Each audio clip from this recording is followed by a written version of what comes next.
In last week's podcast, I spoke about finding the Goldilocks principle of worry. And this is basically finding your most optimal worry level.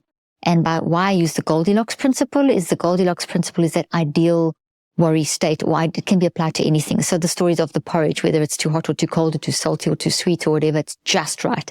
We can do that with worry too. When we can find our just right level of worry, which is the Goldilocks level of worry, that's when our brain can function optimally and we can function so much more effectively. So I explained this in detail in last week's podcast, and I gave you a couple of examples in my own life how I use it. And the more you practice getting into this Goldilocks level, this ideal level of worry, the easier it becomes to deal with the inevitable worries of life. So we had such great response from the podcast, but a lot of you were asking for the exact steps that I used and what I actually do in a bit more detail. So in this podcast, I'm quickly going to go through those steps, and you can listen to the two podcasts together back to back, and it'll really help you with worry, because this is what I do, what I did with my patients, and it works like a bomb. So I'm your host, Dr. Caroline Leaf, and welcome to my podcast, Cleaning Up the Mental Mess. And let's dive into the exact steps of how to find your ideal level of worry, your Goldilocks level of worry. Okay, so use the Neurocycle. Neurocycle, for those of you that have never heard me talk about it before, it is the system that I've developed that allows you to get the messy mind under control and then drive the neuroplasticity of your brain and also change your body. So it's basically helping to get the networks, our memory, our neural networks in our brain and the networks in our body and the networks in our mind where all information is stored from every experience. It's basically getting them into a healthier state. So the Neurocycle is how you do that. And so it's a system that you can apply a lot of different techniques within the system, but as you use that system, it's helping you align your mind-brain-body network, and the networks in your mind-brain-body drive you. So the Neurocycle helps you find the ones that are driving you crazy and fix them, and helps you develop good ones like this one now, how you can actually take a negative or a destructive worry and turn it into a constructive worry.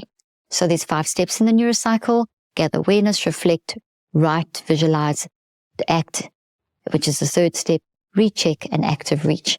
In detail in my app, and you can get, for first-time subscribers, you can actually get my Neurocycle app as the web version. You can get less 20%. So if you look at the link and the link and details in the show notes, and you can go and get if you aren't on the app yet, you can get the web version with 20% off. And there I'll walk you through how to do the Neurocycle in depth. And then you can apply this information in this podcast.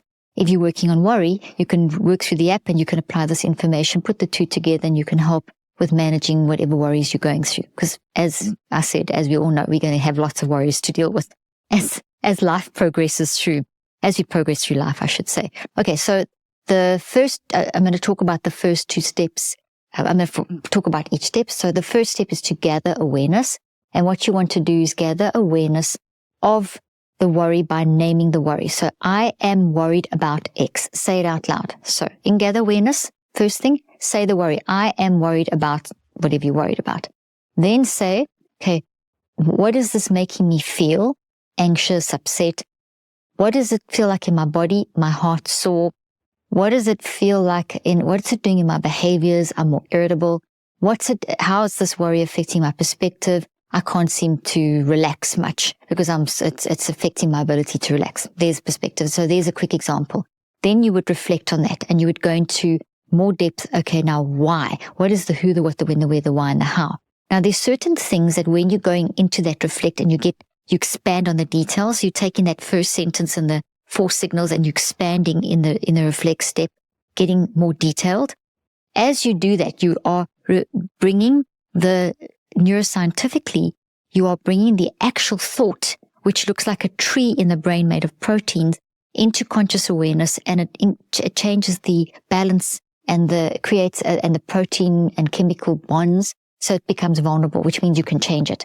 So with acknowledgement, in the way that I've described, you are weakening the strength of that worry so that you can now literally manipulate it in the way you want to manipulate it to make it work for you.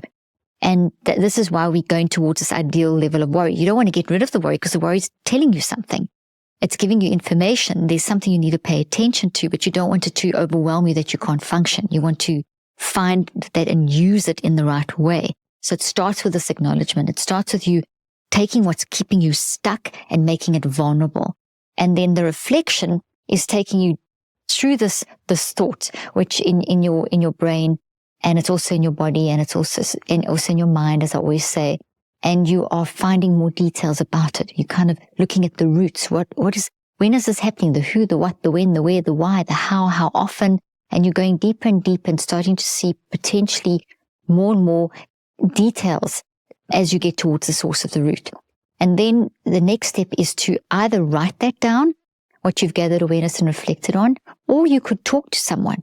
The third step can easily be, because maybe you, like my example was being stuck at an airport and flight not being delayed, and when to get to my sick mom in South Africa and that kind of thing. And I was with my husband, obviously. So I went through those first two steps in my head. And then my third step was to talk to him about all how I feel and what we're going to do and the details and what the implications. I got it all out. And that showed me a whole bunch of other things that I was worried about that I was initially didn't realize I was worried about. It showed. So in other words, by the time you get to that third step, you start seeing lots of other things as well. And then the recheck is, okay, well, I've acknowledged this. Now, what am I going to do about it? I've got the detail. I've acknowledged. I've got the details. Now, what am I going to do about this? But before you get to the what am I going to do about this, when you're doing step 1, 2, and 3, the gathering, which is that acknowledging the sentence, saying the sentence, linking it to the signals, going into more depth and detail with the reflect, talking about it, that can make you feel anxiety along with the worry. And you may need to do some breathing techniques to calm you down, which is totally fine. But there's also certain statements that you can say to yourself that will help a lot. But these statements are actually very useful to transition you into step 4. Because step 4, which is the recheck, is, okay, this is what's happened. What am I going to do about it? But sometimes you can't quite get there until you've kind of calmed yourself down a little bit more, because the first 3 steps reveal a lot. So then there's some great little statements that you can say to yourself as you go through step 1, 2, and 3, and you're transitioning into step 4, which is, okay, now what am I going to do about this worry? What's my solution? Leading to the 5th step, which is doing the action, is you could say things like, okay, this is what I'm worried about, and I'm feeling worried, and that's okay. You could say things like, this is how I feel right now, and I may feel like this in another hour, and I may even still feel like this tomorrow. But eventually, I will feel better. Eventually, I'll get through this. Even though I don't feel like I'm going to get through this now. And it's okay to feel this. You see, we need these reminders, because when we're in a state of worry, we can get ourselves a toxic worry, destructive worry. We can get very hard on ourselves. We can get chaotic in our mind. We need to be able to stand back and tell ourselves, or let our wise mind connect with our messy mind and say, it's okay. You'll get through this. I know it's awful. I know you feel terrible. But you can sit with this. You'll get through this. You don't have to fall apart. Yes, maybe you've fallen apart in the past, and that's okay. But today you'll get through this. You'll be able to cope. You'll feel better tomorrow. You may not feel better right now. You'll maybe feel even better in an hour. It's telling yourself those little things. So it's learning to be able to sit with this worry for a little bit. And that may be a little bit of breathing that you'll do in that moment. When you talk to when you get to the 3rd step, which is either writing or talking to someone, that also will help to calm you down, because you now kind of, it's making it less challenging, and it's making it less scary. It's kind of like almost like a little reset. And that then gives you more clarity of mind, chemicals of calm down, and energies rebalancing, and blood's flowing properly, and the heart's rate variability is calming, all that kind of thing, so that you can actually dive in and find some solutions. So when writing, though, if you do write, you either can talk, or if you've got a piece of paper, or you do it in your phone. This is something that I do when it's a big worry. When it's a quick worry that I've got to deal with on the spot, I tend to do more of the talking or visualizing. But if I've got time and it's a big worry, that's something that's going to take a bit longer, I do this. I take a piece of paper, divide it into 3 columns, and I write the worry sentence down in the first column, and then what I do in the column next to it. So I write out the worry sentence, and then in the column next to it, I'll tell myself, I'll write there, this is actually normal to feel worried about. This is actually very valid to feel concerned about this. So I kind of like give myself advice, but the act of writing it down and thinking it out and giving myself advice, So there I'm panicking in column 1, but here I'm giving myself advice. The act of writing and then seeing it on written paper is very, very calming to the worry. So you're telling yourself it's okay. Then in the third column, you can actually start thinking about, what could you do about this? So this is why this is now moving into the fourth step, the recheck. You can take those 2 columns and you can add a third column. You've already put the third column in, apologies. And then in the third column, you can start saying, okay, well, now what can I do about this? How could I learn from this worry? What could I make what's something productive that could come out of it? So for example, in step 3, using my example from the previous podcast, I'm worried about not catching my flight and seeing my mom in time. She's not well. I've got to get to South Africa. I don't know when this flight's that's been delayed, and we don't know when it's going to be delayed too, and blah, blah, blah. And then in the column next to it, I wrote, it's okay. I mean, this is valid. I'm really concerned. I need to get to my mom. Productive. Okay, I'm going to get there. I don't like it that I'm going to lose some time, but I will get there. We're going to make a plan to get there. I'm going to learning from this that, I've got to be more flexible about when things don't quite go, because I don't like it when things change, and none of us do that much. But when things get thrown off, it will worry me, because I think that's time lost, and how can I gain that time? And then I'll say something to myself like, time, you can actually multiply time. So what can I do now in this moment that can actually increase my time with my mom? So I may be losing 24 hours, but what could I do to gain that extra time? And then that would lead to some ideas. And one of the ideas that led to, this is now the third column, that led to an idea of, okay, well, I can obviously phone my mom. I can chat with her. I can explain what's happened, so I can connect with her, and then I can plan what I'm going to do as soon as I get there, and I can change the arrangement. So maybe I was not going to see her till the evening of when I do get there, but I could see her earlier, so I can make up those hours or something like that. I mean, those are silly things, but they calmed me down. That's what I did. It literally calmed me down and enabled me to go to a hotel, sleep for a few hours, and go back to the airport and wait until we could get back on a plane. And I kept phoning my mom in between and keeping her posted. And so we actually had some great quality chats while I was at the airport. So, I mean, that's a simple example, but that writing down in those columns can be very, very helpful. Then the fourth step, just let's talk a little bit more about the recheck. The recheck is really looking at, finding the options, finding the probabilities, listing as many as you can, even if they seem irrelevant. But in that third column, writing down all the potential ideas of probabilities of what you could do to solve this problem. And even if it's only 1 or 2 that you can think of, or they seem irrelevant, put them down, because it's just the act of looking for them and giving yourself some options. It's very calming. And you'll be amazed that when you start that writing process, when you go through these very distinct stages of gather awareness of the statement, say, I am worried because, how does this link to my 4 signals, my emotions, my behaviors, my bodily sensations, and my perspective? Moving to the reflect step, adding more detail, describing that worry in more detail, the who, the what, the when, the where, the why.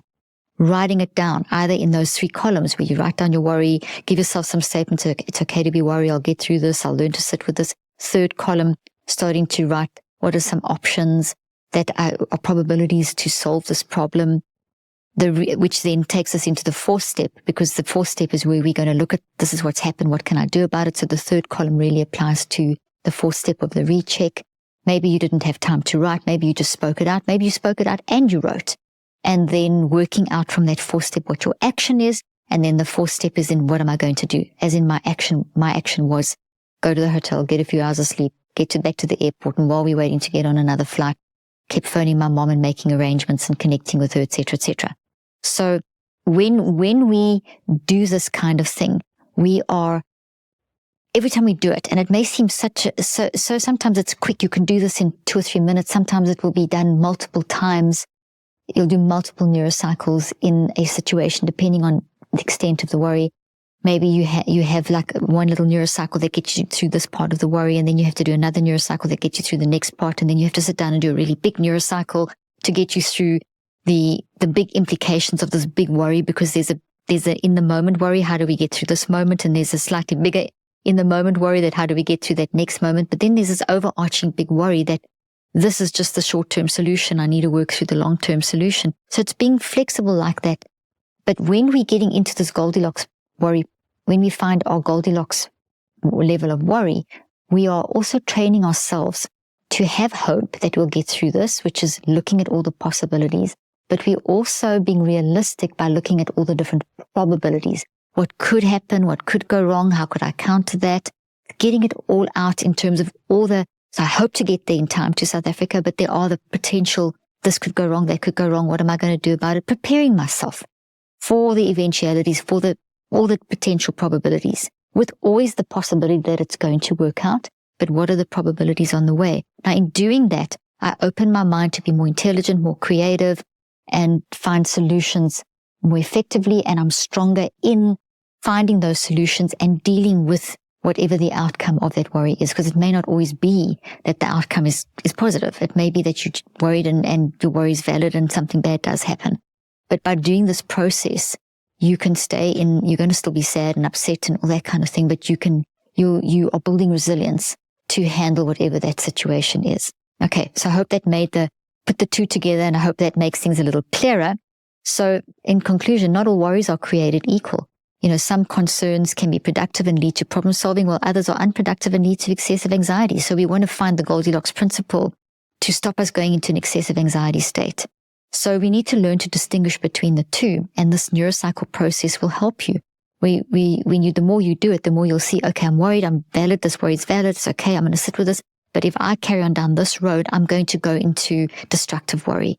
It's becoming excessive in the wrong direction. Let me come back, let me gather awareness, let me go through those steps, let me get to that, write down all the 3 columns of the probabilities with the hope of the possibility, etc., etc. And remember, each situation is unique. So it doesn't mean that if you do a worry Neurocycle now, that the next one that comes along, you're not going to be thrown. You are going to be thrown. But the difference is that you're going to get up quicker. Your resilience has improved. You'll bounce back quicker. You'll get under control quicker. You'll start seeing solutions quicker. You'll move into the probabilities mindset quicker. You get better and better all the time at doing this. I think one of the biggest issues with worry is the strong association with feeling out of control. With myself, I can say that honestly, with my kids having, brought up 4 adult children, and with all my patients over the years, and then just in discussion with friends and in life in general, that feeling of being out of control is awful. And that's why I love the Neurocycle, because I don't feel like I'm just flapping around and just bouncing through this excessive state of worry. I'm actually doing something very constructive. Do step 1, step 2, step 3. I'm reassuring myself in the process, and all those things, and those kinds of things. And those great statements that I gave you in the previous podcast, you can use to help yourself as well. So when you feel like you are moving or being empowered towards getting more control, that's when you can start feeling better about the worry, and it will shift you into that point where you can get into a balanced state that you can solve the problem. So I encourage you to practice this, try it out. Go get the Neurocycle app if you haven't yet. Get the web version because you get 20% off. And I'd love to get your feedback on this. I hope you enjoyed this episode. I hope this is going to help you get that worry working for you and not against you. And I'd love it if you'd like, subscribe, and share this episode with friends and family to help them. And if you want to give me a 5-star review, that'll be amazing, because the more reviews I get, the more people I can help and reach. And remember to tune in every week. Every week I'm going to give you information that's going to help you manage your mind. This comes from my heart, from my research, from my own experience, from my patients, so my clinical and scientific expertise. And my purpose is to help you to help yourself, to help you to manage your mind. So thanks for tuning in, and I look forward to seeing you next week.